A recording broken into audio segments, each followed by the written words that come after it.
Hey, Drum Boy Read Slow back from the comic book store on Wednesday, March 4th, and it's time for this week's Pick of the Week. Absolute Superman, issue 17. Had the pleasure of catching up on issues 14, 15, and 16, all leading up to today's issue 17. Wow, I think this just bumped its way into the top slot of all the Absolute titles. I think this one has just become my favorite. I absolutely love Jason Aaron's take on Absolute Superman. Today's issue featured the conclusion to the little Hawkman arc that we've had.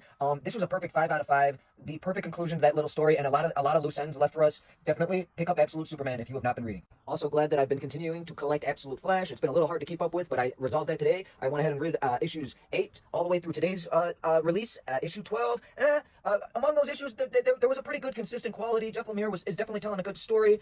Issue 12, it definitely left off on a cool cliffhanger, but I wish I just got a little bit more from this Reverse Flash storyline. I'll give this about a 3 out of 5. As I found out with issue 7, and today with issue 8, for whatever reason my shop is getting this book late, so I found a second shop and picked it up both issues. I'm pretty happy with this story, although I probably wouldn't continue it if not for the rest of the Kaisei universe, but it's part of the overall story arc, so I'm enjoying it. It feels like a 90s action cartoon. I'm going to give issue 8 3.5 out of 5. Pretty good, but like I said, this is kind of like the mid-title from the Kaisei line. Then it was reading the annual Xmen. This really didn't do it for me. This felt pretty pointless. Other than a cameo from the writers themselves, this just really didn't do it for me. I'm going to go ahead and give this a 1 out of 5. Not going to lie, I have not been reading this.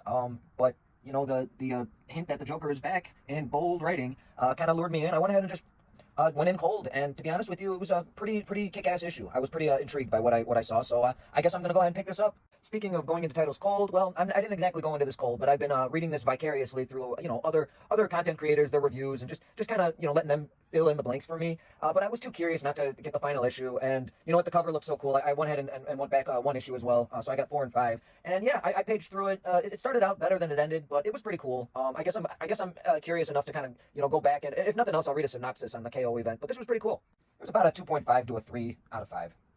Purchased but not read as of yet. We got Amazing Spider-Man 23. This is also part 2 of the new event. I went ahead and got Spider-Man Venom that I missed last week as well. Cool variant cover of Beneath the Trees Where Nobody Sees, Rites of Spring. This is the 6th part of this.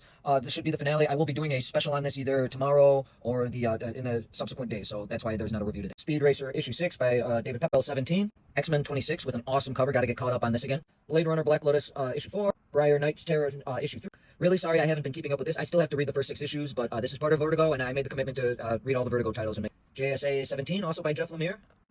I really slacked not being caught up on this. I wanted to do a review of this today, but I will do so very soon. As always, my color Walking Dead stuff. A few back issues I'm going to be covering. I've heard good things about Hulk Smash Everything, so I grabbed 3 issues of that. Needed Conan 28, got it. Decided to keep up with this after all, so I got issue 5. And last week's issue of Skin Breaker that I missed, issue 6.